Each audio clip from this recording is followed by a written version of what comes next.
Hey everyone, Eric Watson here, freelance writer, player of games, writer of words, recorder of videos, and tabletop role-playing aficionado. Welcome to the DM Roundtable for October 2019. This is a chance for patrons and I to get together and discuss topics in tabletop RPGs, and by sharing our ideas, thoughts, and experiences, we can all become better DMs or GMs.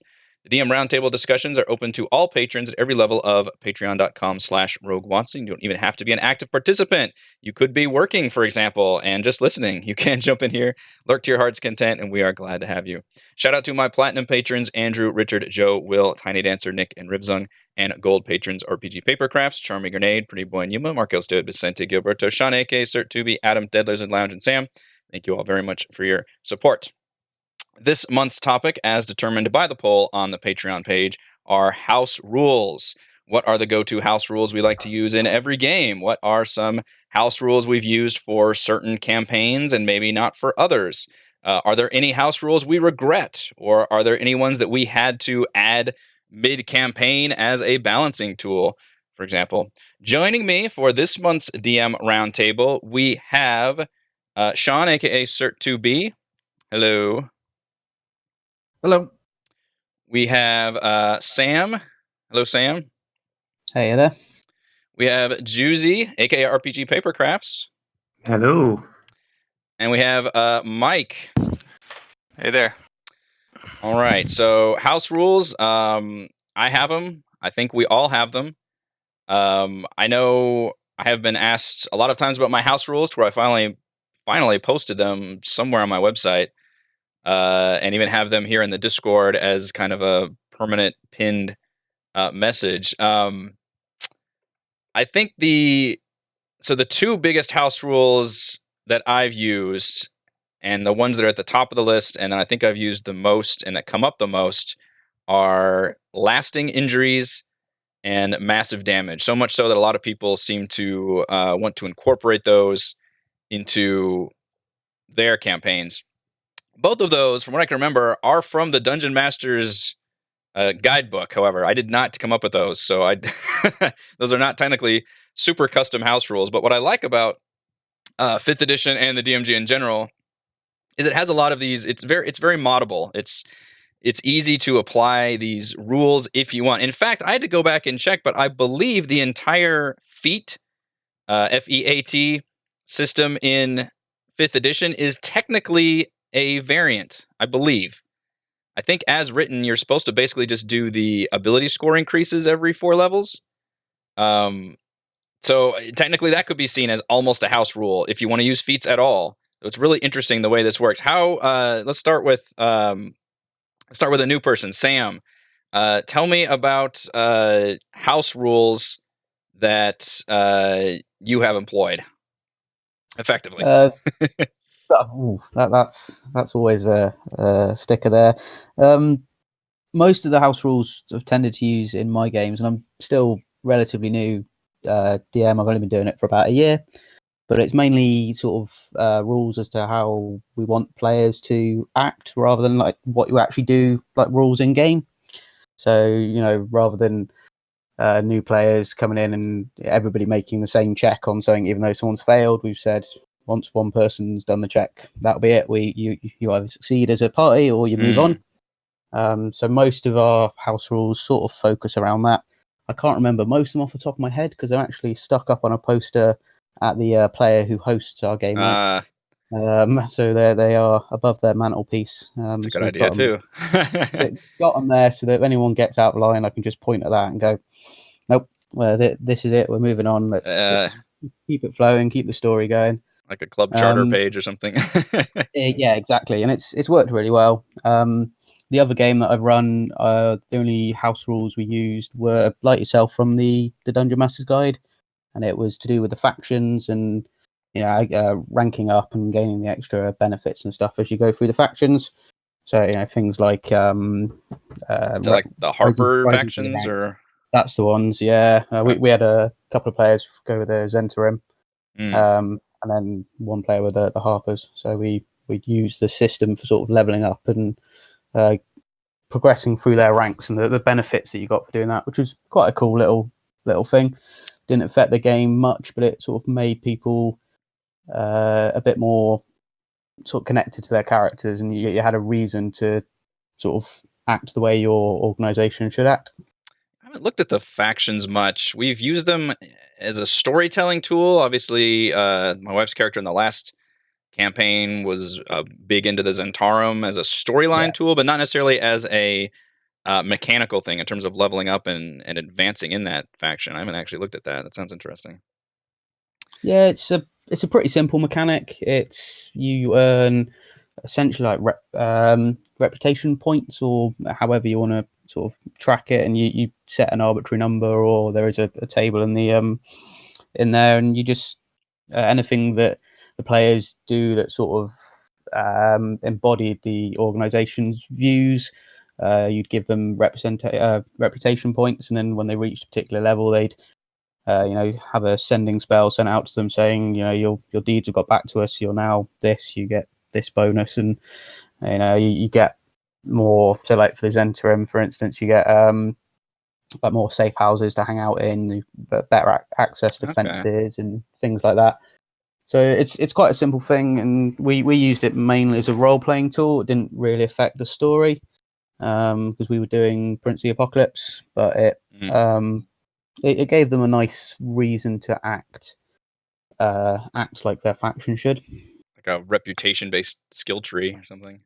Essentially, yeah. I want to circle back. A similar thing with that during Waterdeep Dragon Heist, because it's like written in there like that. I use the factions heavily, just like he just described. It's a pretty good tool. It encourages good role playing, I would say. Nice. Yeah.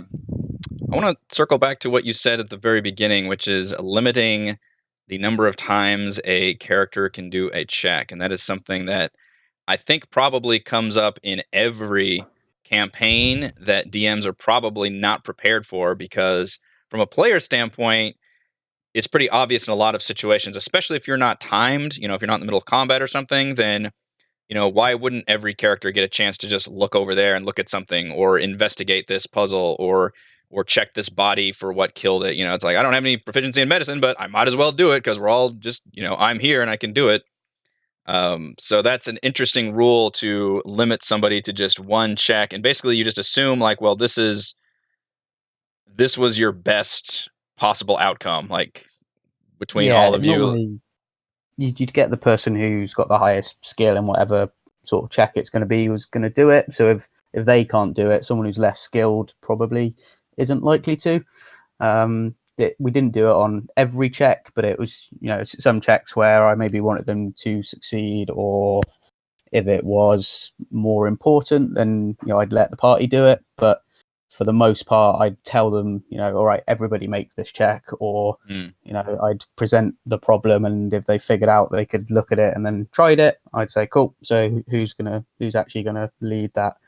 And then, so it's like the leader of the party for that particular action is the one who's making the check. If I feel that someone else there is good enough that they might be able to do it, then you give them the advantage for supporting roles and all that sort of stuff. But they just get the single role to do it with. I haven't had to have a strict rule about that yet, but I think I have definitely played it with, like, I don't know. I feel like there's almost an unspoken covenant there, where a player like tries to do something and they do really badly, like, oh, well, I failed at that, and then maybe nobody else will even try it or something, just because maybe I'll speak up and say something. But that probably is something worth putting in a house rule, because as we kind of talked about in the beginning, like it's useful to have these written down. I know, I think, Mike, were you the one saying that you didn't actually even have like a firm house rule document put down at one point? At one point. Yeah, and I changed my tune on that once it just became detrimental, because like as I was adding them in, people were like, well, we didn't know about that. I'm like, well, I'm doing it now. That's one point I wanted to bring up for you too, is that I think if you're going to have house rules, you shouldn't really change them mid campaign. Like, you know what I mean? Like if you're kind of figuring out which ones work and which ones don't, you can, but like players can get a little pissed at you for doing that. I think, because like if it's a rule that directly impacts one of the skills that they've chosen in their character build, like they can be a little like, oh, now I don't want to use this ability, or Yes. like a little despondent about that. So, but yes, I didn't have them written down, but now anytime I start a new campaign, they're there. It's up front. It's part of my session 0. We go over them the whole 9 yards. Yeah. That's a And Go ahead, Tom. sometimes what I will do in terms of if I need to add a rule mid-campaign, if we're run into a situation where I have to make a decision as a GM in terms of an ambiguous rule, then what I'll normally do is I'll say, okay, for this session, we'll roll it this way. I'll take a look at it, do a little bit of research, see if there's an official stance on this, and then I'll let you guys know. And then once the official stance has kind of been confirmed, I'll actually go ahead and add that to the house rules and say, as like, okay, I looked into it. This is rule X is going to now be determined this way from this point on. Any questions, any disagreements? Once the session starts, then that point it's kind of set. I also think it is a good idea to, if you have any house rules, to have them written down, because the one thing you want to do as a GM is you want to be consistent from session 1 to session 100. If this situation comes up 3 times, you want to rule it the same way all 3 times, because if you're inconsistent with how you're abdicating your rules, that can really turn players off, understandably so. That was what I was getting at too. What you just said at the last statement there. You got to be consistent about it. So I have firsthand experience with treating the house rules as patch notes in a video game, and the same thing happens in video games. Like games have balance issues, and they rebalance things throughout the life of a game, which at this point is completely nebulous because games are just forever services. And that happens where people can be upset because an ability they used turns out to be imbalanced, or maybe they'll get a buff on something else. This doesn't really happen in D&D. They don't really issue like global modifications to that degree. So it's kind of up to DMs to make their own rulings. I'm curious specifically, and let's start with Juicy. Have you ever had to specifically put a house rule in to balance something, either and probably usually to make it less powerful? I don't imagine there would be a house rule to actually buff something up. But is there basically a balance thing that maybe has and you've had to run up to a player about it specifically because of something that was just too powerful in your campaign, or maybe a rule that wasn't very clear that you had to balance that maybe ruled something more in a DM's favor rather than the players? I haven't used those rules for balancing really, but I have changed rules midway. A recent example was a NPC got killed, and I started rolling death saves for that NPC, but I wasn't doing that for all the NPCs. So my players were asking, so what are your rules on when you're rolling and when you're not rolling?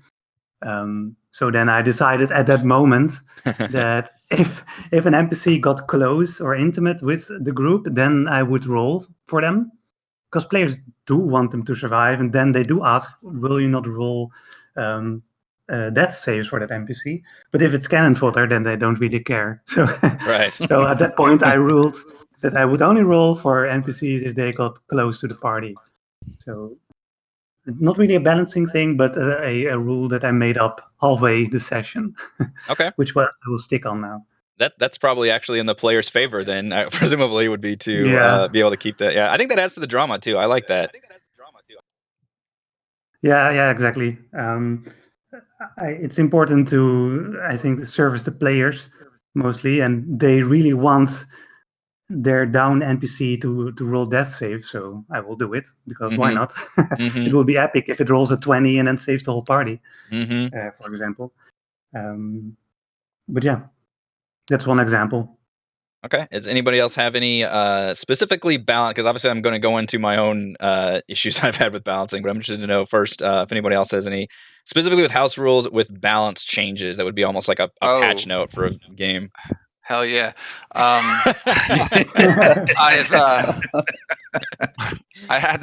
So this is one of those times where as soon as someone read me the spell description, I was like, what? Like I literally, like I was like, "There's no way!" Like healing spirit. As soon as I was told what that spell does, and it lasts for like a minute, right, as written, I was like, no. I was just like, no. Hang on. You gotta explain healing spirit first, because otherwise we're Yeah. all googling it right now. I'll explain. So, let me get the official. Do you want me to go into the official description? Please, yeah. Yeah. And then I'll read you my house rule as a comparison. I'm interested. Right? So, The third thing on my Google search says healing spirit is broken to a degree that is concerning. yes. So you call forth a nature spirit to soothe the wounded. The intangible spirit appears in a 5-foot cube that you can see within range. The spirit looks like a transparent beast or fae, your choice. That's just the fluff part, right? Until the spell ends, whenever you or a creature you can see moves into the spirit's space for the first time on a turn or starts its turn there, you can cause the spirit to restore 1d6 hit points to that creature. No action required. The spirit can't heal constructs or undead. As a bonus action on your turn, you can move the spirit up to 30 feet to a space you can see. At higher levels, you can increase the dice, basically. So that's the rule as written, but what it doesn't really say is like, what if someone does that out of combat, right? And that's the only time anyone ever wanted to cast it. Like so by that rule, it's a minute long, right? Everybody could just hang out in there and get in and out for like, what are you going to do? Roll initiative? So I said, no, we're not doing an initiative roll and taking turns going through the fountain of healing spirit, right? So I went ahead and did this. I thought this was fair. So my description of it says the spell healing spirit functions as written during combat, except limits the number of heals per person to 4 in or out of combat. So like after 4 uses, you just can't get any benefit from it. Additionally, the spirit does last for 1 minute total and has a total available healing spread of 10 uses. Because I figure, like, if it's lasting a minute, what their intention is like a turn, right? And each round is a minute. So I figure, okay, 10 uses, that should cover you. That way they can't get full hit points back. It'd be like take a free short rest constantly. If you don't interpret it. If you interpret, because that's what my players were intending when they were casting. I was like, no, I'm not doing that. And then you just figure out how many uses were already used in combat. If the rest of my rule states to determine the duration, subtract the number of rounds it was active during combat. Each round reducing the effective heals regardless of whether they healed in a round or not. For each spell slot used above the base, you gain an extra round of healing.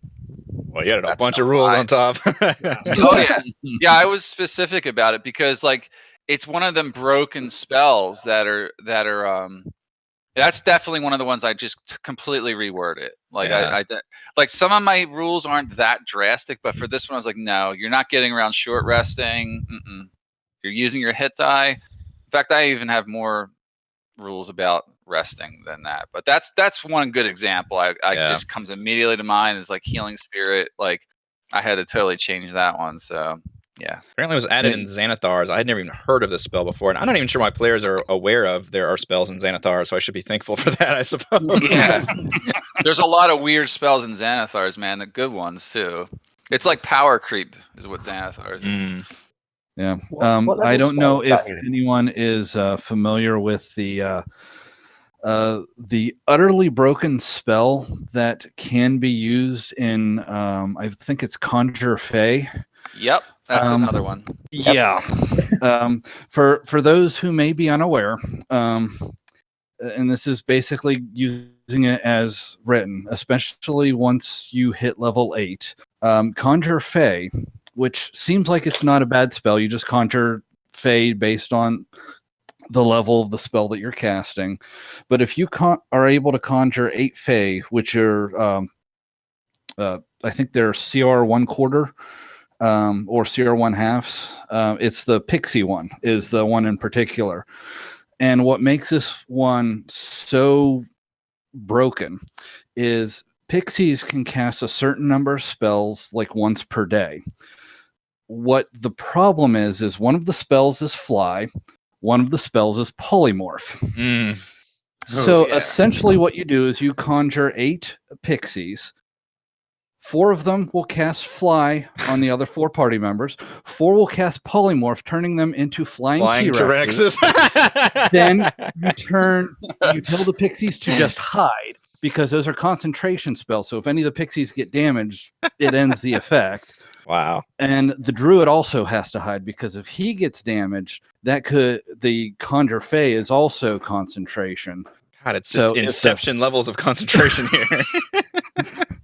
But yeah, if the druid does get damaged, that's the one downside with that spell. If the druid gets damaged, he loses concentration. All of the Fey, all the pixie that got conjured, they disappeared. So all of a sudden, your flying T-Rexes turn back into the regular selves, and they go falling down. The falling adventurers.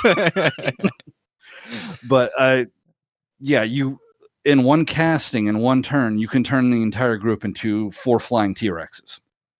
Wow. That's fascinating.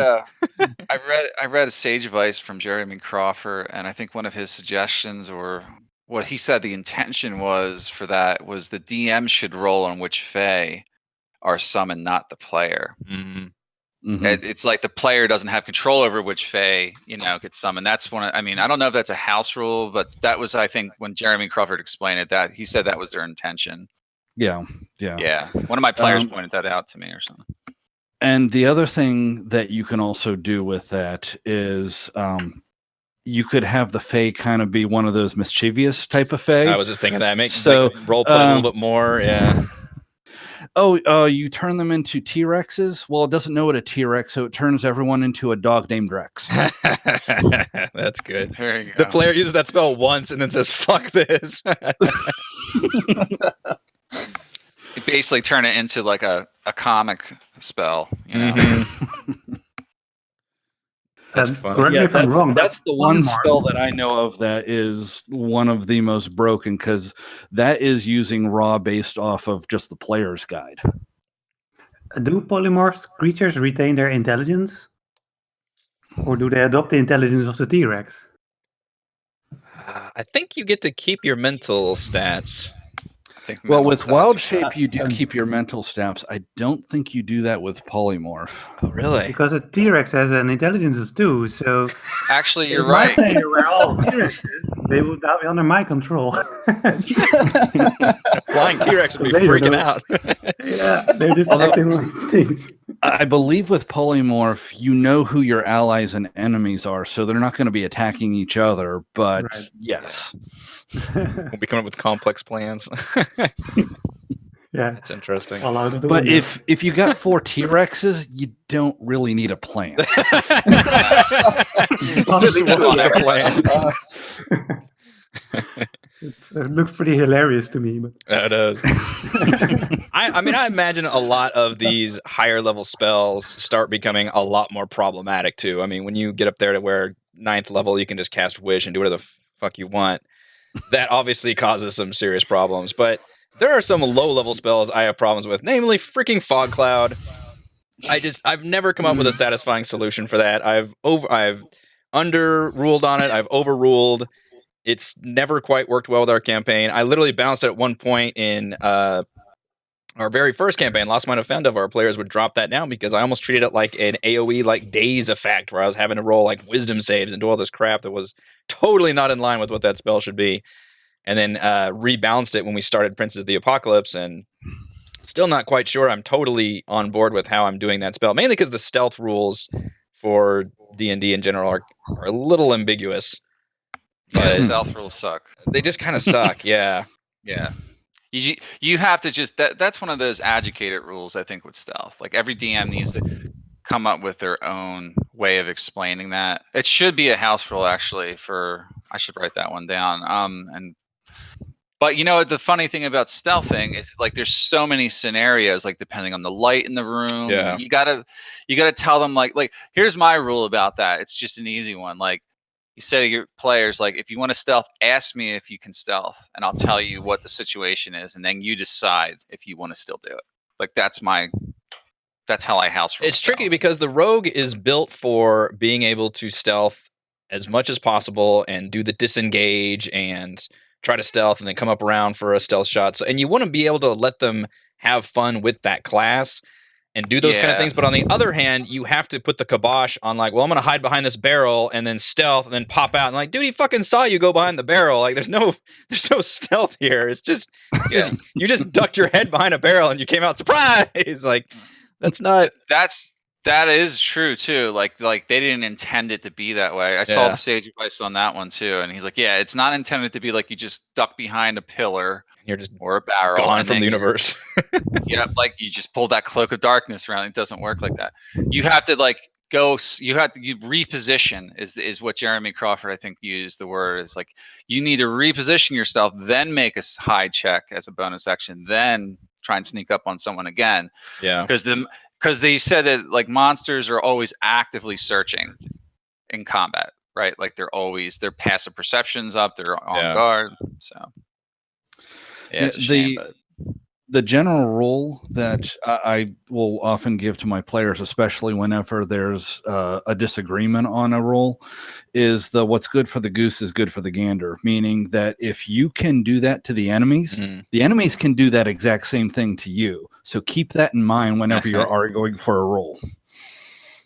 Yeah, that's a good point. I never think to do that with enemies. Have them like just pop around stealth and try to get that same advantage. But I did it the other night with a goblin. Yeah, he went around this like passageway and came back up from another like passage, and I had him hide. And he stealthed and he came up and sneak attacked someone. So nice.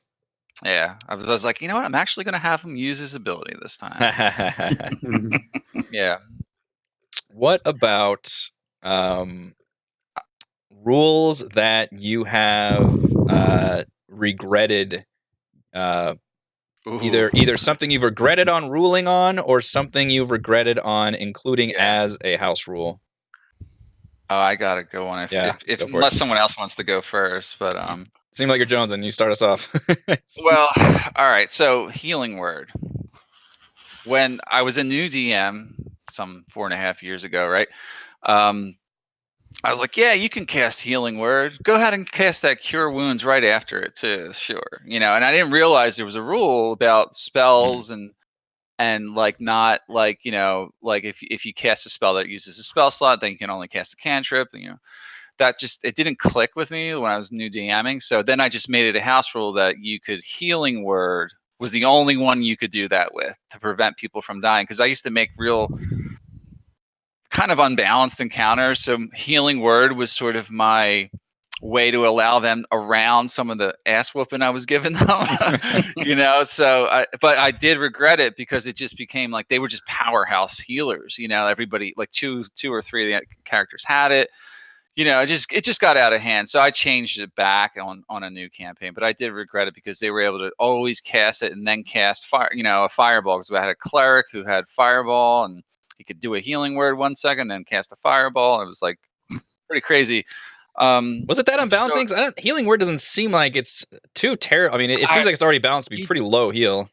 You would think, but then they upcast it at higher levels, and then sometimes they get a good roll, and it can change a fight big time. And it's also like with the death and dying rules too, they can get someone out of that situation very easily if they opt to do the healing word instead of doing damage that round. But it sort of balances itself a little bit because then they're spending 2 spell slots in the same round, so you're depleting more of their resources. Yeah. But I changed it again. I said, you can cast a spell, but the next spell can't have concentration. That was my rule. I don't know why I threw that in there because I just figured concentration spells were more powerful. It's still that one's still a work in progress. As are all of our house rules, I think. Yeah. Yeah. Good. Who's got another balancing tip? Sean, you got one? Well, this one wasn't necessarily a regret, house rule regret, but it was someone asking to do something that I immediately was. It took me less than one session to be like, you're gonna have to redo this character, or something's got to change. Boy, where I. Because his character had died, and he died spectacularly. Because this was when we were still doing Pathfinder, and he got hit with this orc or this giant came up. He was wounded, and it was a weapon because Pathfinder has a bunch of different crit variation weapons, and the weapon was a 4x crit, which means if it confirmed on a crit, it did 4 times the damage. Knocked him down like negative 96 hit points. What level? Well, they were level 10-ish at the time. Wow.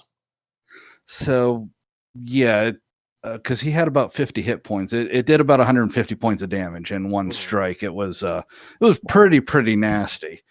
And as a matter of fact, I took his token. I made 2 copies of it, slated them to the side, and I said left side and right side. But whenever he was rolling his new character, he said, "Hey, can I include this one third-party class?"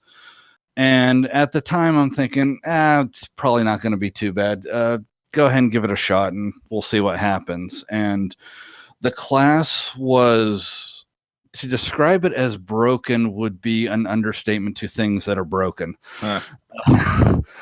He basically had a certain type of buffing that sort of rebounded on it, or it made things really unfair. To the point where if he put this buff on someone, they had to do a nat 1 just to miss. It was bad. Wow. So I'm like, no. I'm either going to have to make enemies that are going to be ridiculously powerful, or this is going to have to be redone. Sounds like our I think last month's discussion, which is homebrew versus published content. I think that would be a good fit. Sam, do you have any house rules that you have regretted using? Not sure how much I regret it, but we do mostly theatre of the mind, so we meet up, but we don't use miniatures.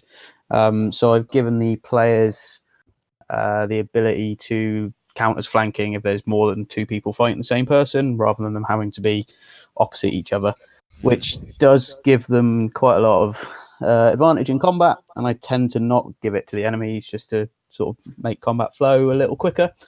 It does mean that some of the encounters do end up being a little bit easier than I envisioned. I was actually going to bring up the flanking thing. I'm glad you talked about it, because that's one thing that has always kind of stuck with me. It's been part of our campaign for, I think, since the beginning of all our campaigns. And again, I think this is one of the rules from the Dungeon Master's Guide. It's like, here's an optional rule you can include, which there's a couple of those on there. I think that's where we got our climbing onto creatures rule. But if 2 allies are on opposite ends of a creature, then they get advantage. And this was before we even played 5th edition, and I was like, all right, that sounds like a good tactic to allow players to play more tactically. And it ends up being extremely powerful. Advantage is a huge thing, and it seems pretty easy for a lot of players to get it. And what I also didn't realize is whenever we went from 4 players to 5 players, guess what? It's even easier for players to get advantage bonuses when there are more player characters. Yeah. So I have mixed feelings about it, because it does allow the players to maneuver around, and I think that makes combat a bit more dynamic than just standing there trading blows. All those other things obviously can change that. But on the other hand, it seems like my players almost always gain that flanking advantage bonus, and that can be very irksome. What I probably should have done is what Sean mentioned, is what's good for the goose is good for the gander, and let the enemies gain it as well, which, Sam, you were saying that you don't specifically. Yeah, I would be that's the bit I regret, I think, is not, because it was one of the things we wrote down as part of our house rules document, was that the players got it, but only sort of like boss level enemies would get it. The standard mooks wouldn't. And I wish I'd done it that all the enemies get it, and it would probably make combat a bit more challenging. It'd be hard to say, and I know that some of the enemies, they have that built into their. They have what is it called? Pack tactics. Yes. Yeah. So guys that have pack tactics, I let them do it because it's part of their abilities. But for anyone that doesn't, they are left wanting. Yeah, I don't know if I regret flanking, but I just it's always stuck with me about how much the players can take advantage of it and how often they are, and how I wish my enemies, and that would make a lot of those situations where the players are fighting, massive groups of fire newts, for example. If those fire newts could all get that flanking bonus and also maneuver and surround the players, that would make things really, really interesting. I actively apply flanking as well. Mm. I don't really, doesn't bother me at all. Often I get the chance to flank them as well. But I see that they are having a lot of fun in the tactical game, like where should I move? That becomes important when flanking. And I let them enjoy that, I guess. I like seeing them puzzle it out combat. So I don't mind flanking, and I enjoyed it as a homebrew rule. That's true. It does give the martial, like the non-spellcasters, kind of some interesting tactical choices to make. It's like, well, I'm going to move here, so that way it'll set up your turn for the future, so you'll get that advantage check and that kind of thing. Yeah, exactly. Yeah, and in older versions of D&D, instead of it being at advantage, it was you get a bonus, but it would be a minor bonus. It was like a +2 to the attack roll instead of being just a full advantage. But you would also kind of be considered flat-footed in a lot of those cases, which means that's what would trigger your sneak attack or your different types of precision damage. That's something I specifically like about 5th edition. Is it gets rid of all of those modifiers and specifically just like, look, it's either advantage or disadvantage. Like I think cover is the only thing that actually adds like a number to armor class or something. Everything else is advantage, disadvantage. It's so easy and streamlined, and I love that. It still can get really complicated. It can, yeah, for sure. Stacking advantage and stuff. I use that flank. I'm sorry, go ahead. I was just saying the one thing that you can sometimes run into, because I've seen this a couple of times, is what's sometimes referred to as the Congo line, where you've got one person over here on the left side, then you've got an enemy there, then someone flanks them, someone flanks that person, someone flanks that person, someone flanks that person. It can get a little crazy. It's just like it's a dance. It's a dance with swords. And that's when you wizard casts lightning, right? Yeah. Everyone else, please duck. Or he's an evoker and just shoots through the menu. Yeah. I am starting to regret my massive damage rules, because that definitely seems to swing things in the players too often. It only affects enemies and not the players, and it's just totally made to what it does is it wipes out little hordes of little mobs even quicker than usual. So it's just, if you end up doing and anything that has like 20 or 25 or so hit points at their level at this point, just one attack, they're pretty much triggering a massive damage saving throw. And the enemy does get a saving throw, but it's a DC 15 con saving throw, which is not an easy thing, even for players at this level, let alone for my little bullshit CR14, kobolds or fire newts or whatever. So I can't remember why I initially did that. Maybe I just liked that rule, but How does that work, Eric?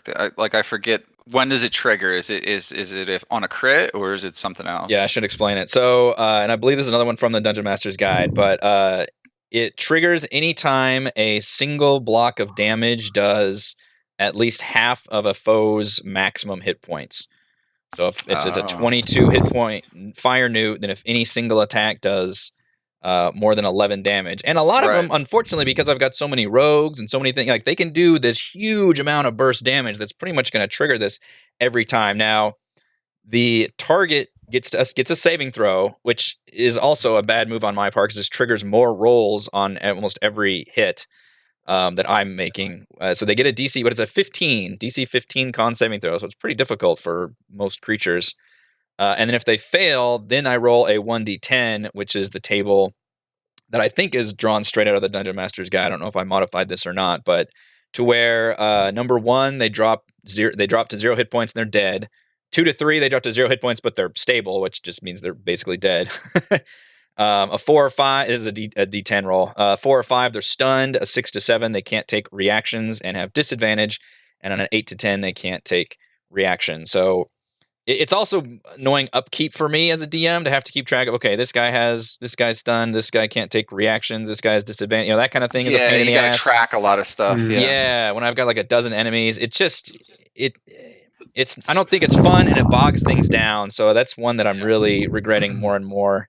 Especially when we get to later stages of the campaign and the players get strong enough to where they're dealing that much damage consistently to a lot of different enemies. Yeah, you're getting less high-level critters as well. Yeah, more single creatures that have a high HP. But the smaller critters, they remain low. Yeah, on health. Yeah, I personally wouldn't run that rule, but like that's because I run. I have critical hit table and fumble table, which I think sort of serves the same purpose. It comes up a little less often, You mean the enemy, like they can, like a player can roll a 1 and that's a critical fail? Yeah, but it swings both ways. It's like what he was saying earlier. Drop your sword or something. Yeah, like I just found a couple good tables that I liked on the internet and read through them. So, but it also works for criticals. So, like certain extra things, I'll roll a D100. I gotten so good at rolling it real quick and bringing up my table, and usually the effect is instantaneous, so I don't have to track much, But it comes up only on a crit, natural 20. So, it's not like just based on the damage value, which I think you're going to see more often, and it's going to come up more often. I definitely wouldn't run both because then it's like damage everywhere. But, crits are powerful enough where I wouldn't even apply anything extra to it. I mean, especially if one of these rogues like Celeste does a crit, it's just like, well, that thing's dead.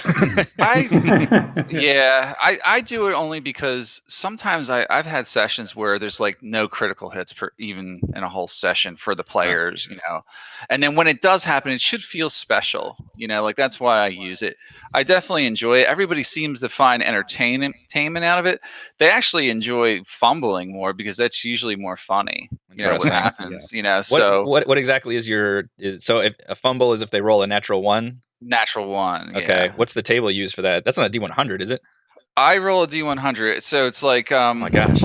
I'll just give you a couple examples. Are there 100 different things that can happen? No, Okay. It's like ranges. So it's like some of them are like from 2 to 3, and then some are 4 to 6, and then others it starts to increase. But there's about 10 or 15 different outcomes mixed up in here. That's interesting. It just makes stuff fun. Like like on a 50 to 55, you become wide open, so you provoke an attack of opportunity from the closest melee opponent. Oh, okay. Stuff like that, I like that. It doesn't happen constantly, but when it does happen, it breaks up like the repetitiveness of combat.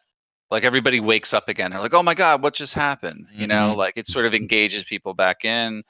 So I use it for that reason. It never really affects balance that much, to be honest. Adds that excitement when it does happen. It adds a little excitement.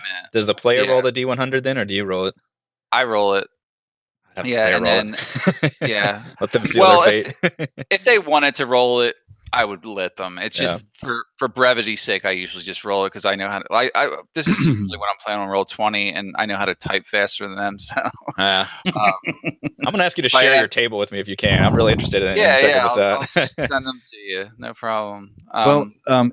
If you want as well, I could also share the table that I have because I also have a crit success and a crit fail table. Now I only use mine on attack rolls. It's so skill check saving throws are not going to be necessarily applicable to this one. And the one that I have is one I think I actually bought off of the DM's Guild for just a couple of bucks. And it's a 1D200 table where there's literally 200 different critical success and critical failure effects. Wow.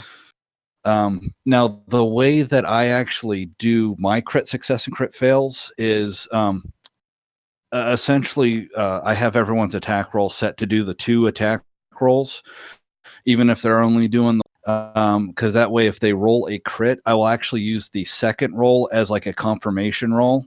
So if you roll to confirm and the confirmation roll would be a miss, they still get the crit damage. They just don't get the crit effect. And same with the crit fail. Okay. But if the confirmation roll would also be considered a hit, they get the crit damage as well as the critical effects. Again, with the crit fail as well. Is there a house rule that so the opposite of the regret? Is there a house rule that you have been particularly proud of that has gone over very well? Whether or not it's in balancing, or it's just adding another flavor or something, or it's using a specific mechanic from the DMG. Is there any specific house rule that you feel like is kind of the best example of what you've brought to change the game? Yeah, I run Out of the Abyss with my players. Uh-huh. And I found in the Dungeon Master's Guide the rule for madness effects. I thought that was really cool. Those are it's fun. basically, you give your players madness points. And based on that, stuff can happen. They become increasingly more mad if they stack up on the madness points. So I thought that was a really cool system. I haven't so far seen it in effect that much. That was going to be my follow-up question, is like, how much has it actually come up, and how much are the players like using that as either a role-playing tool or as a mechanical function? I use it as a role-play tool because the more madness points they have, the more disturbing their nightmares become. And I describe their nightmares when they go to sleep and stuff starts to happen, what they might perceive as real at some point.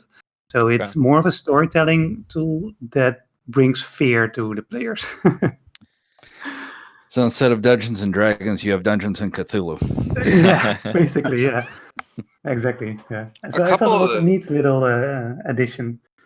A couple of the campaigns have that too, like Dungeon of the Mad Mage is a madness thing, and also Curse of Strahd has a lot of stuff like that. I just started running that. It has some really good campaign-specific like changes to rules about like madness and things like that. So especially if you die, you can go insane, and even if you just get knocked unconscious, you have to roll these checks and you start going crazy after a while. It's pretty fun.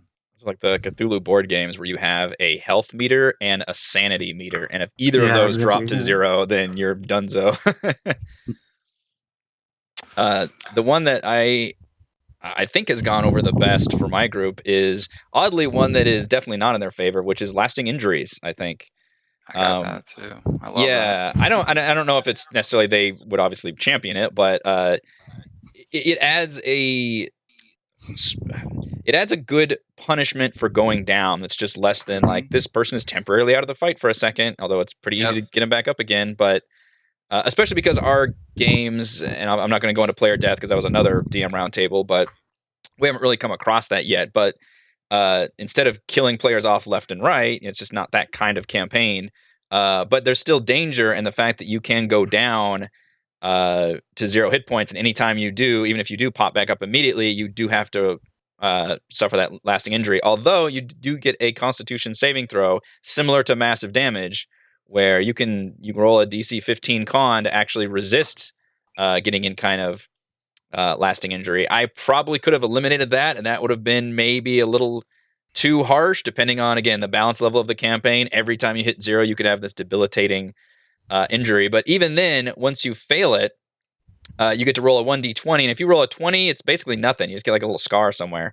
So there's still like multiple checks in here to make sure that you don't get it. So I still feel like it's pretty fair, given that they do get a saving throw, and even if they fail to save, it's a d20, and honestly, anything from 14 to 20 is just a scar, which isn't a huge deal, frankly. It's obviously losing an eye or an arm and a leg that tends to be the big talk of the party, and can be, I think, ends up being some pretty fun role-playing moments, although Chris, bless his heart, is probably the best one to be able to handle that and turn it on its head and kind of, take advantage of these handicaps in some fun and interesting ways.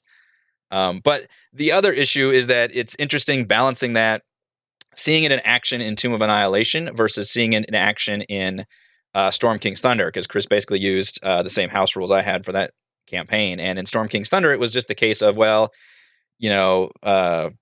Tim lost his leg against a spider in this dungeon. We're just going to go to this nearby town and have it healed. And it is a money sink. It costs several hundred gold to heal it, but that is an option. To Annihilation, you can't really pop over to the nearest town and heal your stuff. So that's been an interesting additional challenge in this campaign where players they have these injuries for a long time and not really a good way of curing them. And I have to come up with like using that as a reward in some cases, or maybe a certain kind of scroll that can, I guess, a restoration scroll that could heal, but that adds some interesting new rewards I can use. As like, hey, this can cure your horrible, debilitating injury that you suffered. But I kind of like that though, especially in the campaign you're running, because you're in the jungle, right? So it's like how many movies out there about people in the jungle, and it's like about survival, and it sort of it drives home that theme a lot. I like that in there. I think that's a good rule to have in there, like the injury rule. Were you the one telling me that you were going to introduce it and your players like balked at it? No, I do have it, but I don't think they balked. Some of them probably did, but they didn't express it too. Somebody was telling me that they introduced it and their players were not happy. Yeah, I could see how a lot of people wouldn't like it, but I think it's awesome, and most of my players enjoyed it. We got a kick out of it. Like, nice. Like I had a guy go down inside a gelatinous cube, went unconscious. So he had acid marks all over his face and body. It was pretty cool. It was good storytelling. Yeah. Plus, the injury part and having to heal it, and it's a fun reminder of that battle too. Yes, you don't forget it. Yeah. You'll talk about it like 3 months later. Remember the time when this happened to your character? Yeah. Those are the moments that make D&D special anyway, for me. I thought it was cool too, but I asked my players, and they did not want it. Oh, really? Okay, well then no. But, you're the DM. Tell them they're going to take it or let not. That's the kind of thing that you have to do at the beginning of a campaign too. You can't just spring it on them like halfway. Yeah, that's true. I got a home rule that I don't know if my players like this one, but I love it because I hate this spell. It's another spell-based one, so it's for counterspell. I went through a campaign where 3 of my 6 players had counterspell. Oh my god! and my entire campaign was like most of my bosses were mages or some type of caster. It just made the whole thing completely ridiculous. So did they have counterspells? Because you can counterspell a counterspell. Yes, but when you have 3 of them versus 1 mage, and the mage only has minions, they always win the check, right? That's true. Most of the time. So I just made it is you always have to make a skill check. So my rule goes like you must make an intelligence arcana check versus the spellcaster's DC. If you know the language of the spell, like if it's a language he's casting in, and you happen to be able to understand that language, you get advantage on your check. That's basically it. But instead of having it be based on the level of the spell being cast, I just said, no, straight up, no matter what spell it is, if you don't know what he's doing or how he's moving his hands, you can't counterspell. Because it's so broken. Yeah, I had a similar situation where this was a patch note that I had to make. I think it must have been during Prince of the Apocalypse. And I think and Xanathar's actually, I think, included this. It had the fact that you could identify a spell with an Arcana check, and this is actually in my house rules. But I have the fact that you have to. What's funny is it doesn't come into play unless somebody has Counterspell, which I actually need to check my players. They might actually have that. I think they have Dispel Magic. I don't know about Counterspell, but I'm supposed to wait and basically say, "Hey, this creature is casting a spell," and then the player can make a free Arcana check action with the DC 15 plus the spell's level. And if they succeed, then they know what the spell is. They can still cast Counterspell no matter what, but they only really know what the spell is coming is if they make that successful skill check. Otherwise, it's just, this is a spell coming in. You don't know what it could be. And I did that because otherwise it gets too powerful, where especially in Roll20, it's easy to sit there and just click the spell and you're like, all right, well, this guy's casting Fireball. And then a player can be like, oh, well, okay, I'm going to use Counterspell. And it seems a little. I think that adds another interesting tactical choice for a player. Is like, okay, do I don't know what they're casting, so do I use my counterspell for that, or do I save it? I think that can be an interesting choice.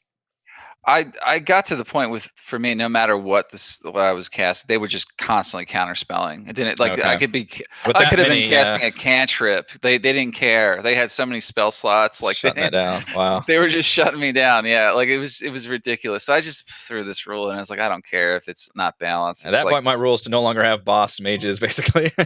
yeah, and I love running mages as a DM because I love playing them. So Yeah. I was like, yeah, I got to have this change in there. So sorry, guys. One of the rules that was introduced in Pathfinder Second Edition was because there isn't actually a counterspell spell. You use dispel magic to counterspell, but you need to have the counterspell feat because Pathfinder is very feat heavy. Mm-hmm. But you can only counterspell a spell that you know. Or a spell that you have I don't know if it's a spell you know or a spell you have prepared. It's one of those two. So if you have Fireball but you don't have Lightning Bolt, then you could counterspell Fireball, but you couldn't counterspell Lightning Bolt. And it does require a check to be able to do that counterspell or even to dispel magic. It's just one of the rules that they actually put into the system. I could see that. It's a pretty good rule. Yeah, and that's partly the change of D&D is that it's a lot more open, it's a lot more moddable, but it also will probably require a lot more house rules than other systems would because it is relatively lighter on rules. Here's a good thing too is like when it comes to doing house rules, like has anyone ever had their players just completely balk at you changing the rules? Like, because I try to explain to them like 5th edition was actually written so that all the rules could be changed if the DM felt like it. Like that was their intention. Like I've heard them say that multiple times. I've heard that too. In the Dungeon Master Guide, I think. Yeah. Mm-hmm. Most players don't read that though, and trying to sell them on that when Yeah. they're not used to that idea it's gonna be hard. But then I just have to just put my foot down. I'm like, no, that's really how it's supposed to be. You're supposed to be able to change things on the fly and change rules that exist, and that's house ruling's part of 5th edition. Really, it's a big part of it. Was one of my house rules on the list. Was I think the final one after we had our session 0. The last one just said, and at the end of the day, my decision goes. Mm-hmm. So it's down to the DM to interpret the rules as they see best, and there's not much point arguing with them really. And for the most part, you players tend to go along with it. Well, when I'm a player, I don't want to argue with the person who is basically God of that world. Exactly. It's usually not going to end well. It's true. It's true. I think we're all in this together to an extent that, a DM doesn't have a game without players also. So, you have to be a somewhat benevolent God. Yes. As long as you 100% agree. Giveth while taketh away, then I think everybody will be on board. That's usually something I do when I add a rule. If I take something away, I usually give them something as well. Yeah. So it's not just a complete wipe of the rule, I want to go through final thoughts that we have on house rules. This can be anything how you want to feel like. I'm going to go right down the list, starting with Sean. House rules. How do you feel about them? What do you like? What do you don't like? Give me your spiel. Well, I know a lot like what we've talked about in that some of the rules in 5th edition have been intentionally written vague so that you can adapt them to fit whatever world you're crafting. So it is important to make sure you have, definitive house rules. So again, you have that consistency, but you also, again, as kind of what we were talking about, need to have player buy-in as well, because if your players hate your rules, then at some point something's going to break down and you're going to end up with a new group, and that's never fun. Very true. Sam, final thoughts on house rules? Pretty similar. So I think having a set of house rules sort of defined with your players is pretty much essential. It's one of the things I learned going from my first campaign into my second campaign. that was our session 0. We did the house rules. Everybody agreed on them, and it's been helpful for the campaign since. True. Juicy. Yeah. So usually your house rules grow naturally as you discuss them with your players. I would recommend checking out the sanity and honorary ability scores. Those are fun additions that I applied in the Out of the Abyss game in the Dungeon Master's Guide. Mike. Everybody's pretty much said it all. I mean, yeah, just kind of like what I was saying. Like, I think house rules are just a part of 5th edition because of how vague some of the rules are, and you can't be afraid to try using some of them and making adjustments. But like one of my original statements about, Mike's at work, yeah, everybody. yeah, I'm at work. So yeah, just one of my original statements I was saying about I can't even remember what I was gonna say, but yeah, just use them and see how they go. Don't implement them mid campaign if they're real impactful, like, and going to change someone's character. I think that's really important. Don't nerf someone's character for the sake of your house rule, and then you have an unhappy player. You really got to be conscientious of that part. Like I'll usually do it at the start of a campaign if I'm implementing new ones. So yep, that's it. Yeah, house rules are, I think, integral to 5th edition more than probably any previous version. I think every DM has their own house rules. They should be respected, but with the caveat that a DM should have good, solid house rules. And maybe if they have problems with certain spells or abilities, just be very open and explain those to your players. Treat balancing as if you were running, Fortnite or Call of Duty or something where everybody's perusing over your patch notes and you're going to get called out on anything you change. Make sure you are very, very positive on what all you're going to change. You have a good reason for it, and realize that could create a lot of hurt feelings or make players not even use certain abilities. So I'm okay with changing house rules, but you have to be very, very careful on it, and don't obviously make that a very common thing. But yeah, having house rules is good. Having a solid foundation for your campaign, having them in writing, explaining them over in a session 0, all of these things are definitely the key to success for 5th edition. And, obviously read the Dungeon Master's Guidebook. Most of the house rules that we're talking about are found in the DMG, which is another reason why 5th edition is so moddable and designed for applying these house rules. And the nice thing is you can choose what you want to use and what you don't want to use, and those things can change from campaign to campaign. Thank you to Sean, Sam, Juicy, and Mike for joining me for this month's DM Roundtable. I am Eric. I hope to see you all again for our next month's DM Roundtable discussion.